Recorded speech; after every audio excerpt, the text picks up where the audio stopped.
This is Marc Mullinax.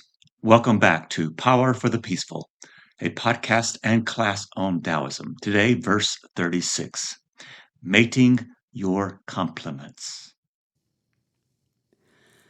When you listen to the ground and you put your roots down, you can hear what she says if you're listening. When you listen to the ground and you put your roots down, you can hear what she says if you're listening. The sweet sound of the river as she moves over the stones. The same song that the blood in your body sings as it weaves around your bones. When you're listening, are you listening? A process cannot be understood by stopping it. Understanding must move with the flow of the process, must join it and flow with it.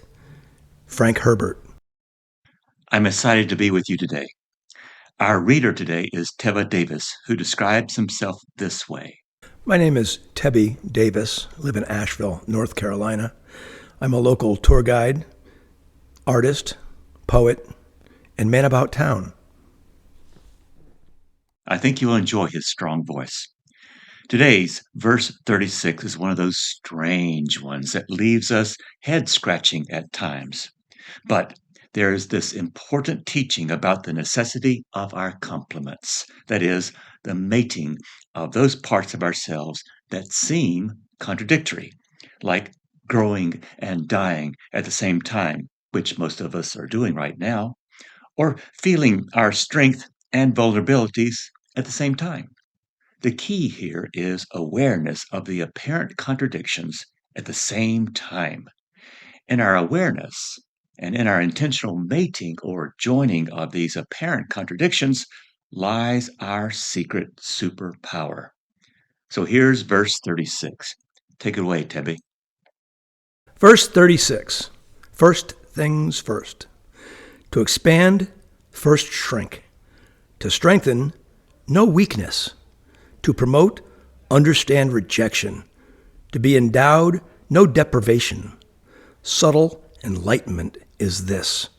The pliable outlasts the inflexible, and the gentle and soft last, while the strong and hard fade. Take a lesson from deep-dwelling fish who thrive only in the hidden depths. Force and power should likewise stay hidden. This verse has perplexed me a long time. I've had to live with it for quite a while before I felt like I could do this episode. At first reading, if you're like me, you're going, what? What is being talked about? Is the verse trying to get us reconciled and deciding in favor of one among two apparently contradicting states that we feel? Does verse 36 link the apparent dyads or complements in our lives into an inherent natural relationship? Is this an expansion of yin and yang? Or is this a prescriptive lesson for all life, which could be summarized that to be or to experience something, one must embrace its apparent complement? I'm reminded of my own parents, whose stock phrases I remember still. Good times will always follow bad, or it's always darkest before the dawn. So at the start, I tremble to name only one interpretation for this verse. And then, what about those last two lines about fish, force, and power? I'll have more to say about these lines near the end of today's episode. So, to start out, maybe my phrase just before or above, apparent complements, is the problem. The word complement indicates a two-ness to things. Yes, we do experience a two-ness at times, or an inner sense of division or disunion, even if we are not locked into a dualistic worldview. For more about the hazards of a strict dualistic worldview, see this podcast treatment of verse 2. What's not being talked about is dualism as we usually experience it. Tao's worldview has no need for a strict dualism.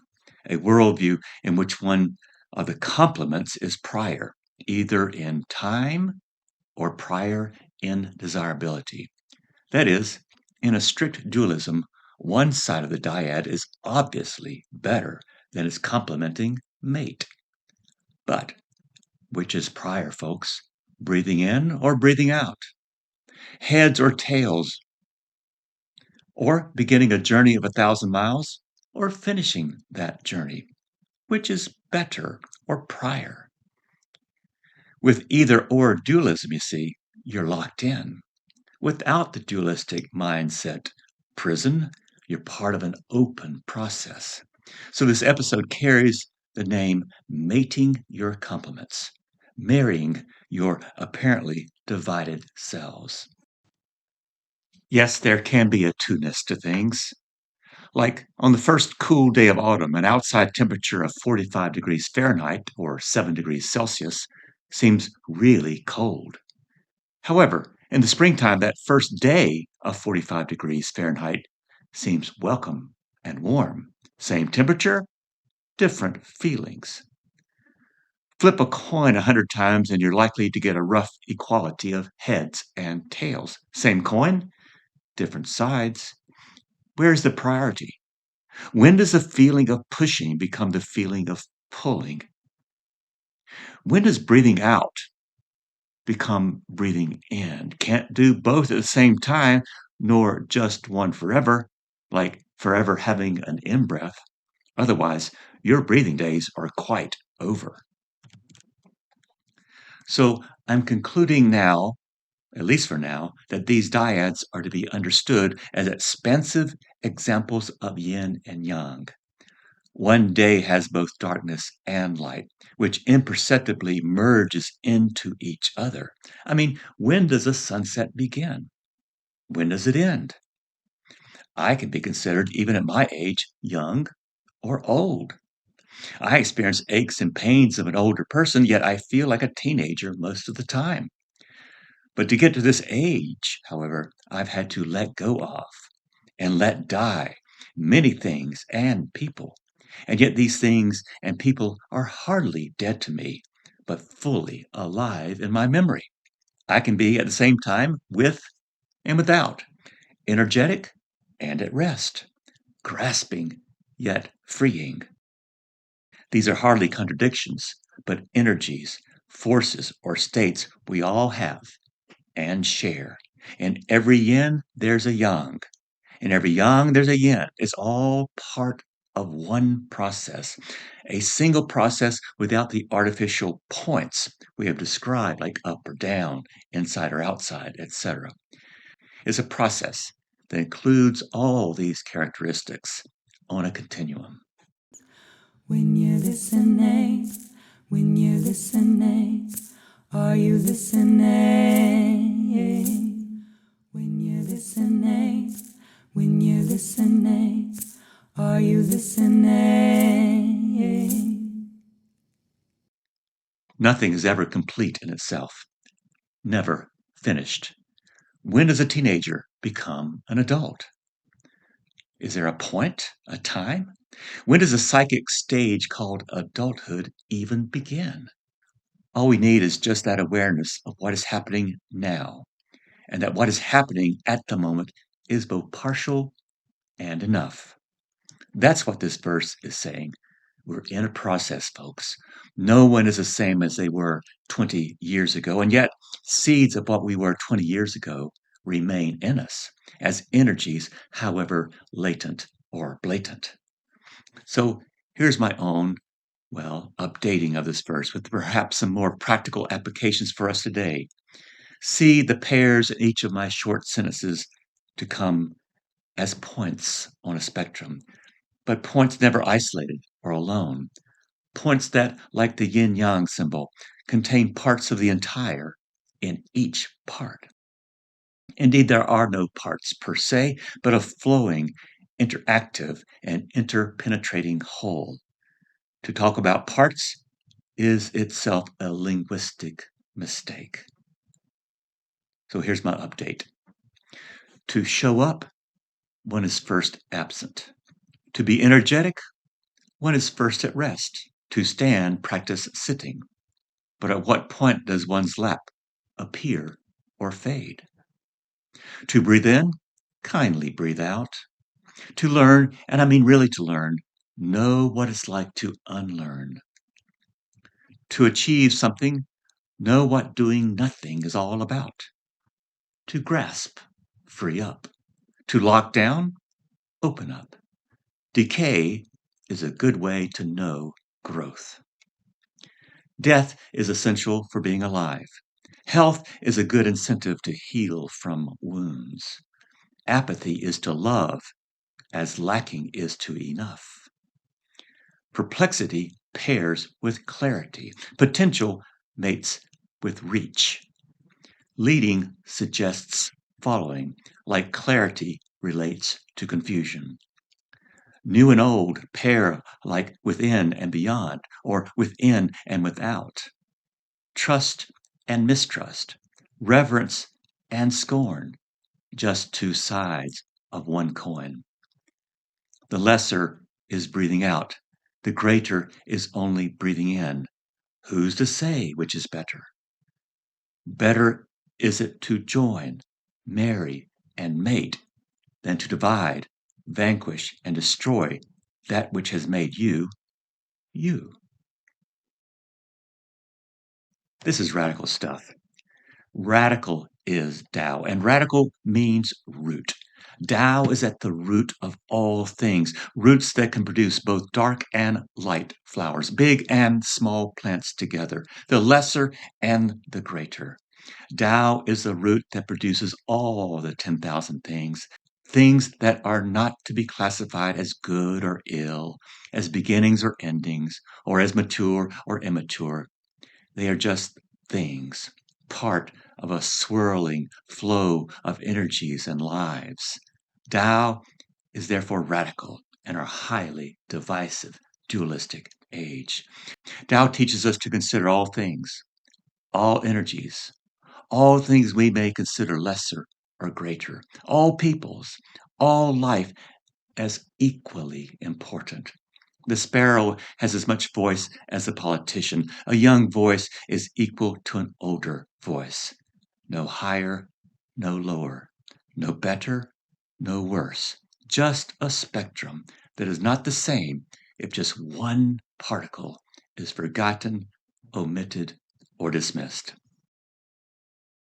The realization that if you would have a thing expanded, you must first shrink it, or to be endowed, no deprivation, and so on, simplifies life greatly. Instead of opposites being at odds and fighting with each other, they merge, they fit into each other and mate to produce a beautiful wholeness. There's no need for the usual chaotic choices of embracing something but rejecting another. To know how both things in our sensing the two-ness of life are merely two faces of one reality.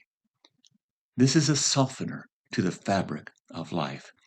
Softened gazes, softened apprehensions, softening leads to deeper understanding than any dualistic dyad presentation ever could.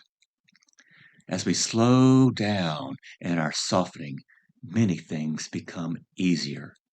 Forgiveness, respect, even integrity. Why? Because we don't hold on to things and suffer what I've often described as spiritual rope burn. Each day, we are challenged to see the same familiar people and landscapes with new eyes. Just as the cosmos is created and sustained anew, each moment everything is alive and changing, ourselves included, if we are spiritually awake and paying attention. Estelle Frankel. Dualism is a bad way to regard things. It's like you button up a shirt wrong and yet never feel the need to correct it, because in dualism, you never, ever project weakness or mistakes. Dualism is a never self-correcting stance. A committed dualist never feels they are need in correction or asking forgiveness. The proper stance, teaches this verse 36, is to go back to the beginning of our regard for things and softened glances, attitudes, and reactions. Mating your compliments is a happier marriage than destroying parts of yourself that made you, you. Ancient Chinese thought is often done in polarities like this, like yin and yang. Yin and yang are related energies, but, and here's the key, they work and fold in together to produce something new. The Chinese were not alone in this conception of the world. Indeed, in many traditions around the world, reality is seen as the dynamic between two opposites. They may be light and dark, high and low, hot and cold, life and death, good and bad, and so on, but they are relatives, not enemies. Lao Tzu, in his highly chaotic time of the Warring States period, was also fond of yin and yang, though he saw a single unity. Tao, at the very root of everything. Mating things together, not dividing things, was his countercultural project called Taoism or Tao Te Ching. So, in stretching and shrinking, in strengthening and weakening, in promotion and rejection, can you discern relation and not warfare? Mutual dependence and interdependence happens. They are real team members, not really enemies. This is comparable to what happens in our breathing. Inhaling precedes and enables exhaling, which empowers inhaling, and so on. There is no ideal middle point between exhalation and inhalation. Clinging to some idealized point in the breathing process, like inhaling is better than exhaling, that's the place where we suffocate. The so called opposites intermingle continuously. It's never just the one or the other, not even a resting place between them. Music is not just sound and silence, but the relation in and among them. Things may expand or diminish, or decline or ascend, but they are never completely still and frozen. What we cherish or abolish, enrich or deprive, never can stay for long in one solid or frozen state of affairs. The whole universe is all about movement and change. Change happens, or else real death occurs. You are the same you of 20 years ago, and yet the constellation of forces, energies, and expressions of you are the same and yet different. So, what do? We practice resilience, not domination. It is not the strongest of species that survive, nor the most intelligent, but the one most responsive to change. Charles Darwin. The bamboo that bends is stronger than the oak that resists. Japanese proverb. Even in death, the process continues. Change still happens. What dies, decays, and decomposes, only later to re-emerge as material in a new creature. Death is thus not a stop to things, but part of a moving flow. Thus, we can speak of a kind of immortality, a sort of reincarnation, a category called resurrection. And we know this. The dead are not dead, but alive in another form, even if it's just memories. Nothing ever calls it quits. Our dyads and complements interact continuously, always in motion. It's never just the one or the other in play, not even a resting place between them. All shrinks or expands, every force, within or without, weakens and strengthens, but is never completely still. The whole universe is about movement and change, yin and yang. Once again, let's look at ourselves closely this time. Are you not a mixture of griefs and joys, waxing strengths and waning strengths, hesitations and firm resolutions, things dormant and things obvious? Look at the late Desmond Tutu. He was the incarnation of someone who carried deep griefs and yet was the very epitome of a joyful person. Cannot we see ourselves and carry ourselves as ones containing not contradictions, but as powerfully integrated persons who can respond with resilience to a variety of conditions and situations, using all of us, all of our resources, even what we consider weak, as our superpower to meet life's demands? Being a mixture of forces is not weakness, it is resilience. We are yoked and more integrated in our awareness of our complements, not inwardly divided or conquered by them. So, how do we live in the midst of this ever swirling process? Can we develop new eyes to see and new ears to hear the rhythms of the dyads without the Johnny one notes that dualistic opposites sound out? Can we loosen our commitment to single and highly controlled outcomes? So relax. No state is permanent. Nothing lasts. Just like water, soft water carves hard rock, so too may we. Soften up so they don't break on hardened categories or thinking. When you're listening, are you listening? When you're listening, are you listening? Take a lesson from deep-dwelling fish who thrive only in the hidden depths. Force and power should likewise stay hidden. These final two lines seem out of place in this verse, and they might very well be. How does a verse on mating our complements find wisdom in fish, force, and power? I cannot find in Tao Te Ching any place where these two lines may be a better fit. The only other place where fish are mentioned is in verse 60, one that teaches that to govern well is similar to how one cooks a fish. Very carefully and simply. No poking around, no playing around with it, or else the fish gets ruined.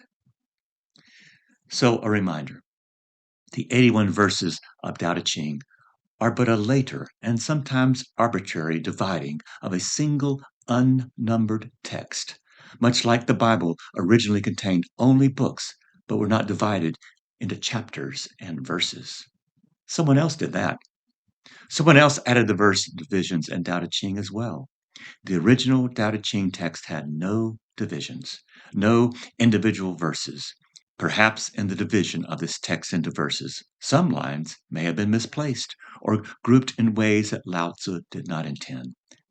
But what if these lines are not displaced? Again, I can find no scholarly commentary on the weird placement of these two lines. So what if fish and power might be part of 36's message? And if they are, maybe we can see these lines as contributing to the verse as a whole. Let's say the force and power are military might and weapons. Any wise military leader would agree that it's bad strategy to show or flaunt one's weapons and military power. Reason? What is unknown to an enemy raises more fear than even the largest army could do. Unseen weapons, unseen forces can be more threatening to the enemy than the sharpest and shiniest swords in obvious display. In any battle, the side overconfident in its military prowess is sometimes made the bad example in military academies. Who can ever be sure of having military superiority? The side most brazenly confident and showy of its strength is often the surprised loser. But the side which hides its true numbers is the side that may be confronted and challenged less, which is a very Taoistic understanding. This could be a good place to see marriage of Wu Wei, or not being showy and obvious, with yin and yang, or how the parts of a person, country, or world work together in harmony. In some European places, it was the usual practice to regard one's true population as a state secret, especially in countries where they assumed that neighboring countries were more populated, or when they had learned that their own numbers were overestimated by the neighbors. Because the less the enemy knows, the better for you.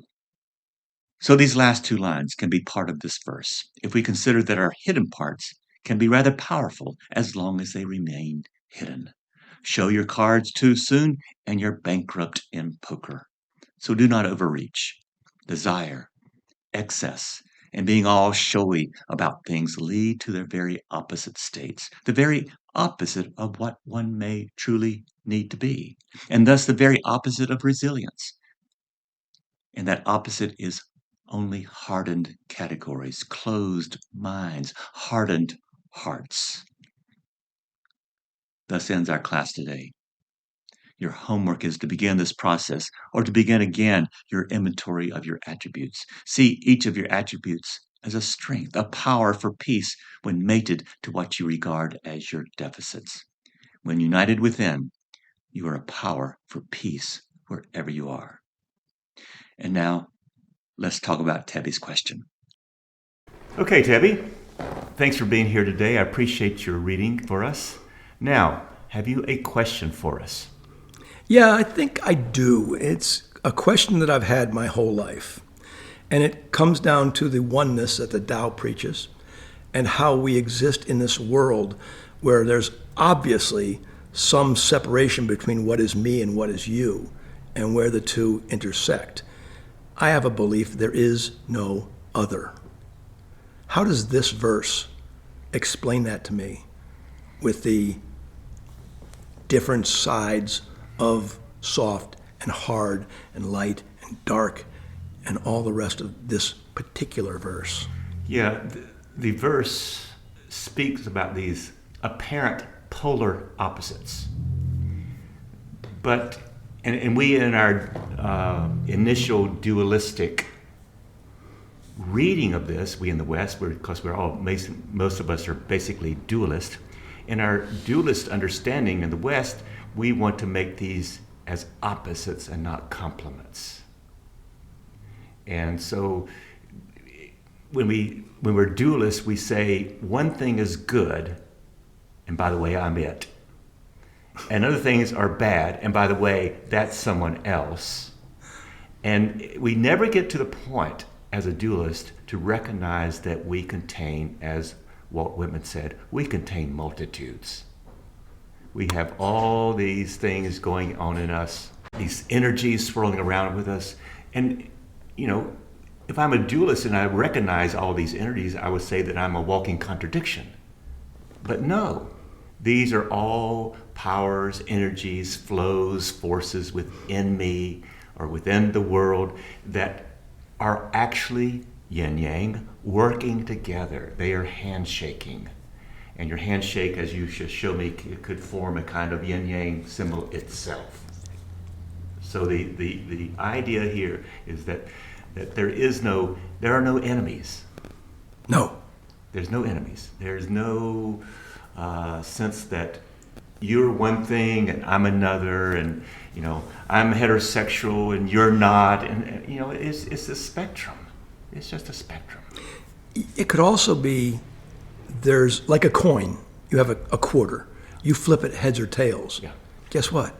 It's still the same coin. It is still the same coin. And that's the way I look at it. When I make the yin-yang sign by locking my two hands together, Yeah. like it looks like the yin-yang sign there, because there's a black and there's white, and there's a white dot on the black side and a black dot on the white side, but it's all the same circle. Yeah. It's all interpenetrating all. Everything is active. There's no particle in me or you that is really adversely affecting me or you. It's all part of a process, and we're never finished. And especially if we think that we're separate, we have a lot of work to do. Yeah. We are really, really co-integrated with one another. And Taoism is not the only spirituality in the world that says this, but there's a lot of In fact, most non-dualist religions or spiritualities do say and teach that what you do to the one, you do to the all. That there is nothing that you can do where you have this private place where you can be a kind of person and never affect the larger group. And doesn't Jesus even say, that which you do to the least of you, Yeah. you do to everyone? Yes. Yeah. Or you do to me. You do to me. Yeah, you Okay. do to me. But you can say, if as a good Christian, you would say that what you do to anyone, you're doing to Jesus himself. So that is a way in the Christian understanding to understand that we are not standalones. No, I believe that. Yeah. I believe we are not standalones. Yeah. Everything, when I do tours, when I do history lessons, I know that every event came from another event and will lead to a third event. But it's all in the same lineage, same processes. Yeah, yeah. There's nothing we can do to isolate our actions or what we think, because it all bleeds over, blends in, interpenetrates. It's like a tea bag in hot water, letting loose its stuff yes. into the water. And then you can't separate the tea from the water. And that's how... That's an excellent metaphor. That's how we are. You can never separate the tea from the water. Yeah. So my fellow dualist out there, let's give up this dualist crap. It doesn't take us anywhere except to ego-defined and ego-maintained, hardened positions that somehow we are isolated one from the other. No, what we do to the universe, we do to ourselves. And what we do to ourselves, even if it's behind closed doors, we're doing to the universe. I concur. Anything else? No, I'm good. All right. Thanks for having me. Thank you so much, Tebby. It's such a joy. Thank you. This podcast is an original labor of love, designed, written, and co-produced by many, whose central idea is that Tao Te Ching is good news for today. Tao still speaks. Tebba Davis voiced our quotes this week. Thank you. Audrey Davis is our valued artist. Molly Hartwell sings her song, Put Your Roots Down. Fortress Press holds the copyright for quotations from my Tao Te Ching translation. Thank you for your attendance in this class on Taoism. May your days begin in peace and become wombs for radical hope. Are you listening?